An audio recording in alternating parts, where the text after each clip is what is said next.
Welcome to Martha Runs the World, a podcast with a new take on running, fitness, and all things health-oriented. I'm Martha Hughes, your host, and each week I present a new topic that is of interest to all runners.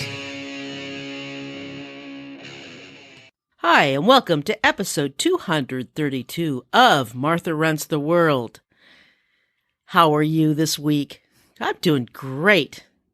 I am, just like a week away from starting to run, and I can barely stand it. I'm so excited. I really am. It's like, oh my goodness. I just am one of those race horses in right at the start, just itching to go, raring to go. Yeah. And I am losing weight. I continue to lose weight, and it's going great. I'm just very, very excited.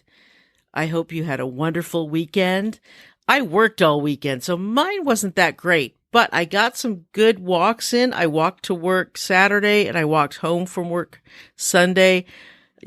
Yesterday, I guess I'm doing this Monday because I was just too tired when I got home last night. I was just exhausted, so exhausted. It was a rough weekend of work. It's hard to actually come home and record after working all weekend. I am just so tired. I come home, I make dinner, and I just sit down and I'm just lethargic. But I like what I used to do when I was running, and I'm going to start doing again, is I take my fast pack with me. I change out of my scrubs because I work in a clinic, so I wear scrubs. I change out of my scrubs. Put on my running shorts and my top, and I run home, and I was running the long way home. I would run 4 miles home the long way and get my workout in. And that way I'm good to go. Get my workout in, and I don't feel deprived. So I'm going to start doing that in 2 weeks when I work again in the weekend. I only work every other weekend, so I don't work every weekend. Thanks goodness. So I'll start doing that probably in 2 weeks. And then on the Saturday, I will probably run before work. And I am the type of runner where I can't do my long runs every week. I've been looking at running training plans, and some of them have you doing very long runs every week. And I am too old to do a very long run every week. So I think I would do better doing a long run and then taking a break and every other week. So I think that's going to work out well with my work schedule, is do a long run, and then on my work, the weekend that I work, I'll do a shorter run, and then the next weekend do a long run. And I think that's going to work out well with my training. So that is how I'm doing. And now let's get on to the subject of the week here, which is, I think this, sorry about that. I also talked all weekend because of my job, and I need to give my voice a rest after I record. All right. The subject that I wanted to talk about this week is really important, and it has to do with running because it has to do with us and the outdoors, in that us runners love the outdoors. We love nature. We love everything that has to do with nature, especially if you're a trail runner, if you like to go camping, if you like to hike, if you like to do other things besides running. I think this is really important. So I wanted to talk about this. It's something called nature deficit disorder. And I found out about this by doing some reading and some understanding about this over the last few weeks. And what is nature deficit disorder? It's the idea that human beings, especially children, are spending less time than they have in the past outdoors, and the belief that this change results in a wide range of behavioral problems. I thought this would be an important topic to spend an entire show about because it does relate to us as a people in general, as it relates to our health and fitness. Unless you're one of those very rare runners who spends 100% of their running time on a treadmill indoors, and there aren't many of you, I know some of you do, but not many of you, much of your running takes place outdoors. We runners crave the outdoors. Even when it's cold and blustery outside in the wintertime, we still want to run sometimes outdoors. How do you feel when, for some reason, you're too sick or you're injured or just too busy to run and you can't get outside? During the COVID lockdown in 2020, we all had a bit of nature deficit disorder. I'm pretty sure. I know I did. I was out of work, in pain from my right hip, and the only thing that kept me sane was when my friend Michael basically forced me out of the house and took me on hikes. I couldn't run at that point. My hip was just too painful, so I couldn't run, so I hiked. He would go running. He would go off and run, and I would hike, and we would meet back up at his car. Too many people stayed at home and actually followed the orders of staying at home. We didn't. We're rule breakers. We're rebels. Unfortunately, I think those people who followed the letter of the law, it wasn't even the law, there was just instructions to stay at home. And unfortunately, I think those people who actually followed that really suffered the most. Sometimes what the government wants you to do is not in your best interest, just an FYI there. And my opinion, only my opinion. I really think it really hurt them, though, and we're seeing the results today. The phrase nature deficit disorder was coined by Richard Love, or Love, it's L-O-U-V. I'm not sure how to pronounce his last name. But he wrote a book called Last Child in the Woods, Saving Our Children from Nature Deficit Disorder. While it's not a recognized disorder, it's still something that most people suffer from if they're away from nature too long. He writes this about the term. I coined the phrase to serve as a description of the human costs of alienation from nature, and it is not meant to be a diagnosis, although perhaps it should be, but as a way to talk about an urgent problem that many of us knew was growing, but had no language to describe it. And I do see it as an urgent problem.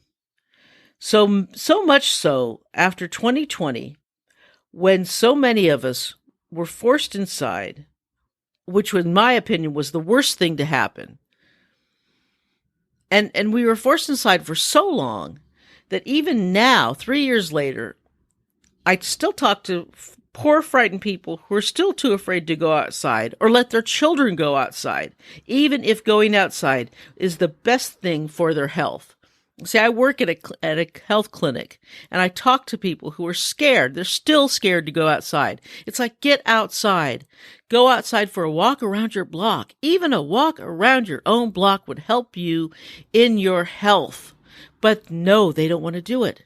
It's just the strangest thing to me. I am a person who craves freedom. I don't like to be caged, but I don't like to be told what to do either. So I'm that kind of person where if you tell me what to do and you're not paying me for a job, certainly I will listen and I will do what you tell me to do, within reason, of course. But if I'm not at a job and you're telling me what to do, I'm probably gonna, if it doesn't sound reasonable, I'm probably gonna laugh. It's like, yeah, right. I'm that kind of person. But there's so many people who just obediently obey without thinking, without understanding, without reasoning. Is this reasonable? Is this something that I should do? Is this for the betterment of my health? The acceleration of urbanization and with it moving into the indoors in the past 3 decades has also accelerated our detachment from the natural world, and it's made it easier to move indoors. And some of the reasons are electronic communications, huge reason, poor urban planning, and the disappearing open space. A lot of places have this. I'm kind of lucky living where I am in the Bay Area. We have a lot of open space, although many people don't use it. I'll tell you, my upstairs neighbors don't really use it. They have a huge dog. They have a German Shepherd in a studio apartment. Yeah, A German Shepherd in a studio apartment with two people. Do they take it to the parks? Do they take it to the numerous parks that we have in San Francisco? No, they don't. They play fetch with it in the studio apartment. I hear it. Hours and hours and hours with this big dog. Take the dog to the park, for goodness sakes. Oh my gosh. Why would you have a German Shepherd in a studio apartment, I ask? It's what they have. Don't ask me. I've seen these huge dogs that people have in studio apartments that don't belong there. They belong in a suburb or in the countryside with a huge yard. Please, if you have a tiny apartment, don't have a big dog that deserves to be outside with lots of space. Have a Chihuahua. They belong in a studio apartment. Don't have a German Shepherd. Okay, sorry. My rant is over. Gosh. Oh my goodness. Oh my goodness. That poor dog. I just feel so bad for it. All right. Anyway. Okay. Where was I? Okay. Some more reasons. Increased street traffic. So true. Diminished importance of the natural world in the public and private education, and parental fear by news and entertainment media. Oh, this is huge. This is really huge. I will also add to this the fears pushed by bureaucratic controls, as in the case of COVID. Now, in 2008, there was this report called the 2008 Recreation Participation Report. It found a decline of more than 11% of participation in outdoor activities among young people aged 6 to 17. With the sharpest decline in ages 6 to 12. Now, I realize that report was many, many years ago, but I can't believe that it wouldn't be worse now. I understand it's a more dangerous world now, but there's no reason why you can't take your kids outside. I know you're busy, but if you're going to have kids, you got to make time for them. It's part of life. You have to have time for your children. With the lack of time outdoors, both adults and children can't relate to other things from the outdoors. Sure, you care a lot about the new iPhone being released, but who cares if millions of acres of rainforest is lost, or if there are fewer than 300 Siberian tigers left in the wild? Why would you care if you don't spend any time outdoors, if you don't understand outdoors, if you don't understand how important it is to be outdoors? Why would you care? If kids aren't growing up knowing or understanding the outdoors, how will they know them as adults and care enough about the outdoors to save and protect it? That is the most important thing. You've got to spend time with your kids outdoors. You've got to take them outside. How can you tell if you suffer from nature deficit disorder, or NDD, as I'll call it from here on in? Here are 8 telltale signs you should be spending more time outside. Number 1, you haven't been outside today. You should strive to spend at least 15 minutes a day outside. And this doesn't really mean going from your house to your car and back, or your apartment to your car and back, or from your house to a bus and back. Number 2, you experience high levels of stress. If you feel constantly stressed out, it could be a sign you're not getting enough nature and you need to go for a run, since we're all runners. So yeah, go for a run. Outside, not on a treadmill. The last part was my addition, but it might be true. It just may be true. 3, you don't have any sort of nature where you work. If you don't have plants or any signs of nature where you work, you could have NDD. Now that could be true to me. I work at a work desk that's shared by other people, so we don't really have any personal effects on our desk space. If it was my desk space, I would have pictures of mountains, I would have a plant, I would personalize it for me, but it's not my workspace. It's mine when I'm there, but when I'm gone, all effects of me are gone, and it's somebody else's. Number 4, you have trouble maintaining focus. ADHD, attention deficit disorder, has symptoms of hyperactivity, impulsivity, or inattention. Even if not a medical diagnosis, many of us have attention difficulties these days and have many different demands on us. Some of our inattention and inability to make decisions can be laid on the feet of digital distraction. 5. Your screen time is high. The dangers of spending too much time behind screens is very real. Not only could it lead to a lack of focus and less time outside, increased screen time can have a negative impact on your mental health and lead to disconnection from the regular world. In children, it can be even more detrimental as it cuts into outdoors playtime. That's really important. I think this one is probably the most important, but they're all really important. 6. You don't like being around nature or fear nature. I know many people like this. Fearing nature or disliking time in nature could be a sign of NDD. A parental fear of letting kids play outside is another related sign. We fear what we don't know, so a fear of nature might mean the natural world is unknown to you. Even disliking nature could be a sign that you don't get out in nature enough.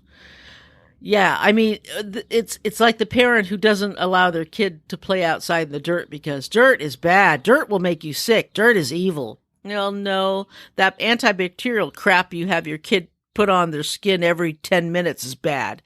That is evil. Sorry, but it is. Dirt is natural. That antibacterial stuff is evil. All right, 7. You haven't been outside in nature for a substantial amount of time in the past week.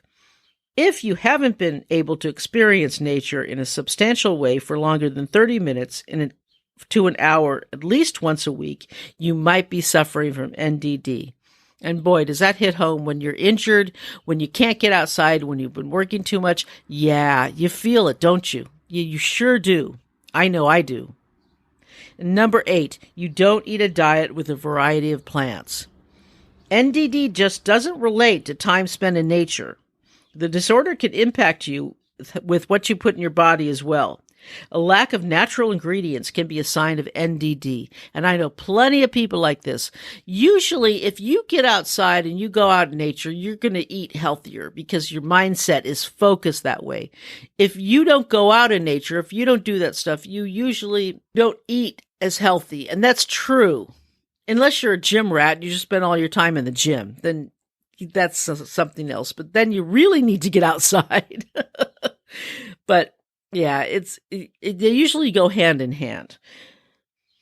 I talked a bit about my childhood in a past episode. And a couple episodes ago, it's the one on my 18th anniversary of being sober. And how I was expected to overachieve as a kid. A great deal of my childhood was spent practicing violin, hours and hours, in fact.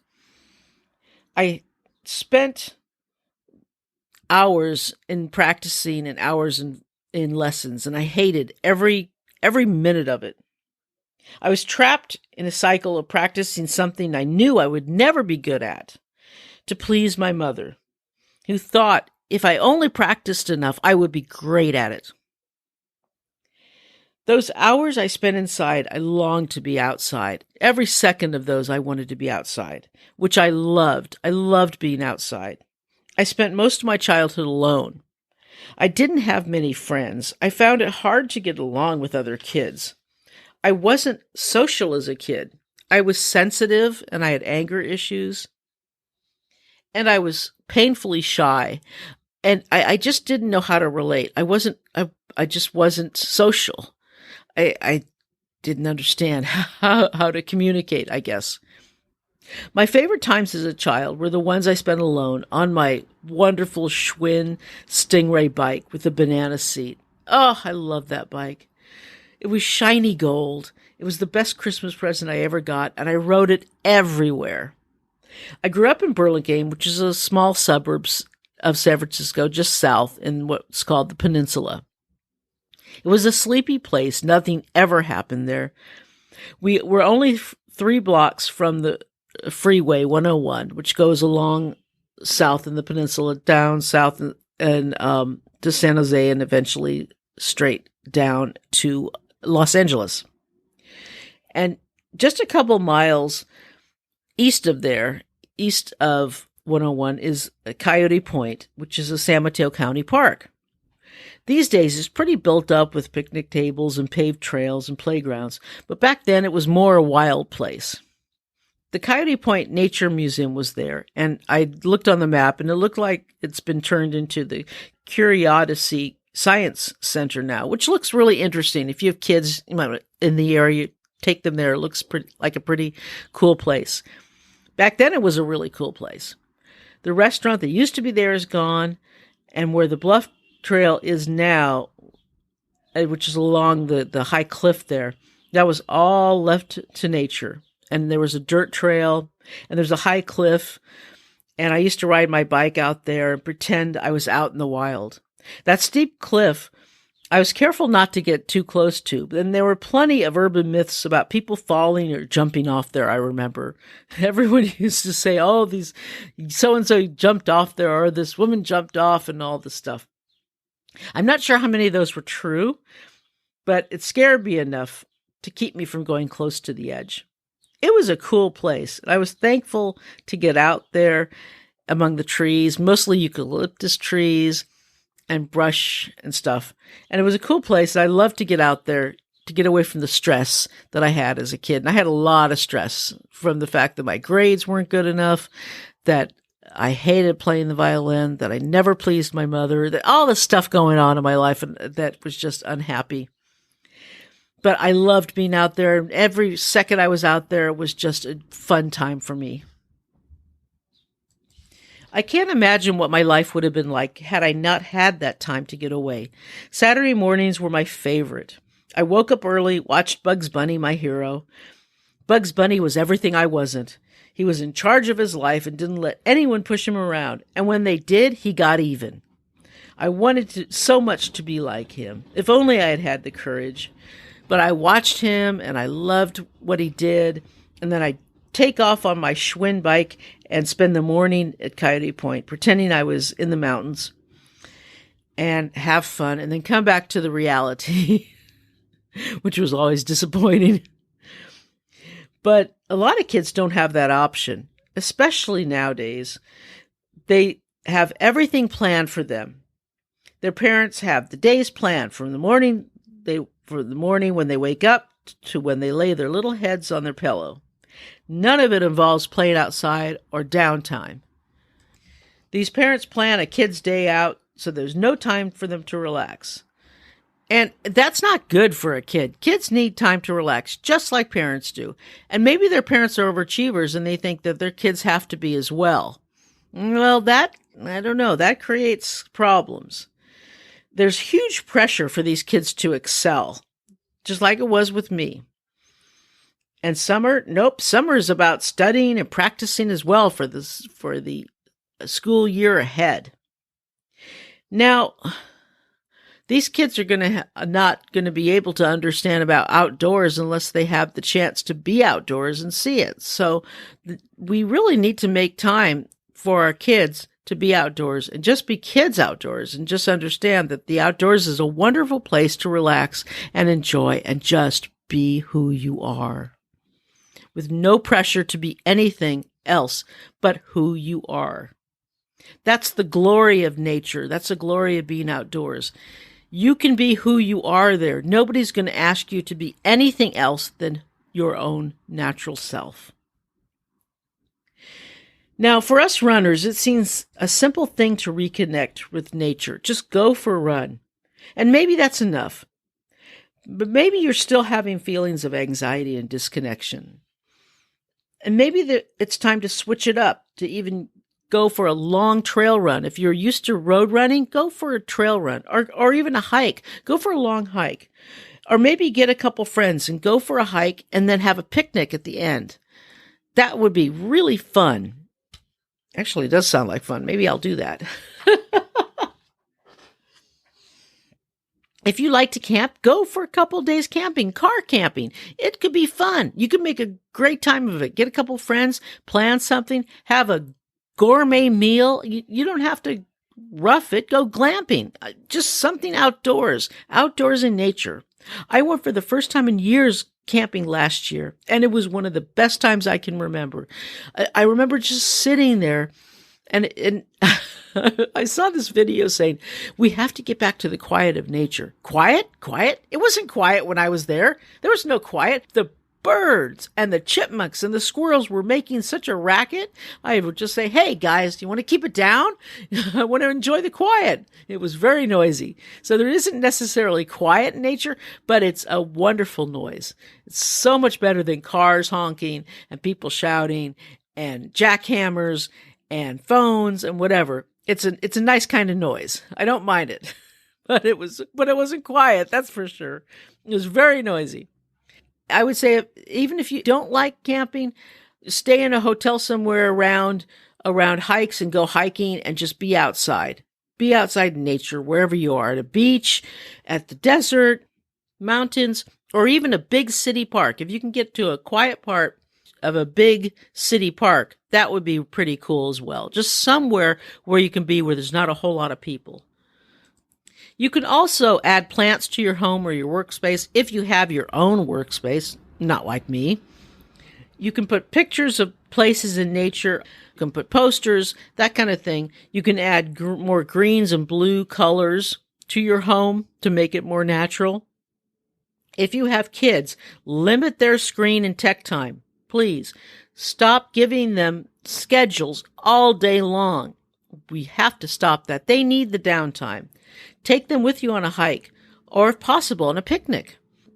Take them to a farm and pick fresh seasonal fruit. Right now, we're in the middle of cherry season. Have them go pick some fresh cherries, or when peach season comes up in your area, if you get that, have them pick peaches, apricots, whatever you can. It's just so important. The whole point is to be outside and appreciate the area away from our busy urban centers. I can't think of anything that makes me feel as warming or as belonging as being outside in nature. You just feel like a big hug. Someone said, we need more hugs. Well, being out in nature is like a hug, unless you're lost. Unless you're lost and it hurts. Well, that's a whole nother thing. But just being outside in a beautiful setting just is like this big hug from nature, and it just makes you feel so much better. It's the cure for our modern society. So yeah, if you haven't been out in nature lately, go. I urge it. I recommend it. Take your kids if you got them. Say, you can finish that homework later. You can practice that later. You can do sports later. We need to go out now because it's that important. And it's that important for our future as a human race. It's that important for our future as a society. All right. That is it. And everything that I talked about, I'll put a link for his book up on the website, and that's martharunstheworld.com. And if you want to email me, it's martharunstheworld@gmail.com. And thank you so much. And until next time, let's tie up our shoelaces and go for a run.